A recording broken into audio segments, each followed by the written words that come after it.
ఒక గదిలో మోహన్ అనే కుర్రవాడు చదువుకుంటూ ఉంటాడు.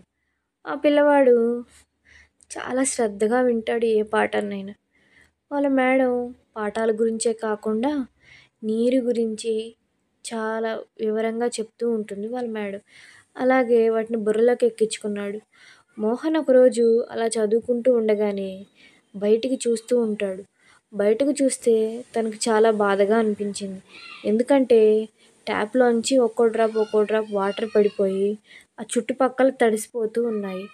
అలా తడిసిపోవటం అతనికి ఇష్టం లేక ఒక మొక్కలకు నీళ్లు పోసి ఒక జగ్గుని తీసుకొచ్చి దాని కింద పెట్టాడు. ఆ ట్యాప్ ఎంత బిగించినా బిగుసుకోలేదు. ఇక చేసేది లేక ఆ జగ్గుని పెట్టేశాడు. ఆ జగ్గు నిండా నీళ్లు నిండుతాయిలే అని అతను ప్రశాంతంగా ఉన్నాడు. వాళ్ళ స్కూల్లో వాళ్ళ మేడం చెప్పింది, నీటిని వృధా చేయకూడదు అని. తనకి ఆ వాక్యం చాలా బాగా నచ్చింది. ఇప్పుడు సందర్భం వచ్చింది కాబట్టి దాన్ని నీటిని వృధా చేయకుండా ఎలా వాడాలో అతను తెలుసుకున్నాడు. మరలా తిరిగి వెళ్ళి తరగతి గదిలో ఆడుతూ పాడుతూ చదువుతున్నాడు. మరలా కూర్చొని రాసుకుంటూ ఉండగానే అతను మరలా బయటికి తిరిగి చూస్తాడు.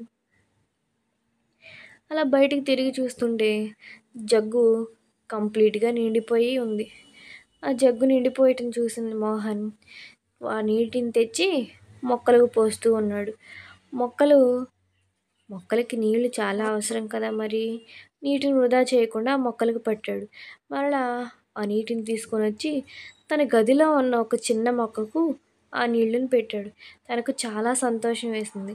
ఎందుకంటే ఒక మాట వినటమే కాదు, దాన్ని చేయటం కూడా గొప్పే అని చెప్పేసి అతను చాలా హ్యాపీగా ఉన్నాడు. పిల్లలు, మీకు ఈ కథ నచ్చిందా? నచ్చినట్లయితే like, share and subscribe please పిల్లలు.